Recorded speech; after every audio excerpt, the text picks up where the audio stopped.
Nasaksihan ng mga miyembro ng Regional Advisory Group for Police Transformation ang ipinamalas na 5 minutes response capabilities ng Police Regional Office 6 sa isinagawang simulation exercise. Magbabalita dyan si Patrolwoman Ledilyn Bansagon.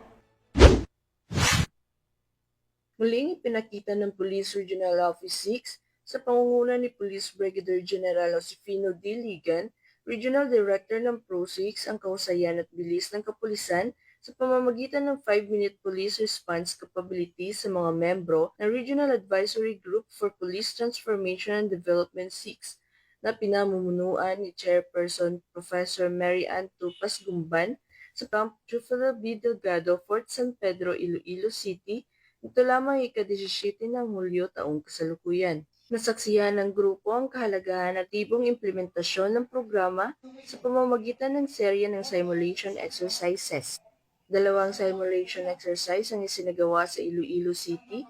Isa rito ay gumamit ng 911 emergency hotline habang isa pang SIMEX ang ginanap sa Boracay, Malay, Aklan. Ang aktibidad na ito ay patunay ng kahandaan ng PRO6 na agad tumugon sa anumang uri ng emergency upang mapanatili ang kaligtasan ng publiko. Binigyan din ni Police Brigadier General Ligan na ang layunin ng programang ito ay hindi lamang pagpapakita ng bilis, kundi pati na rin ang maayos na koordinasyon at efficient na operasyon ng mga tauhan ng Philippine National Police sa oras ng pangangailangan. Sa panahon ngayon na mabilis magbago ang sitwasyon ng seguridad, mahalaga maipakita sa mga stakeholders at publiko na ang kapulisan ay handa at may kakayahan na tumugon sa loob lamang ng 5 minuto mula sa pagtanggap ng tawag.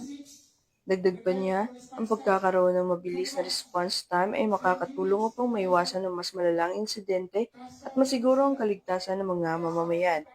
Sa pamamagitan ng ganitong mga pagsasanay, pinatutunayan ng PRO6 ang kanilang matibay na pangako sa kaligtasan at seguridad ng bawat komunidad sa Western Visayas.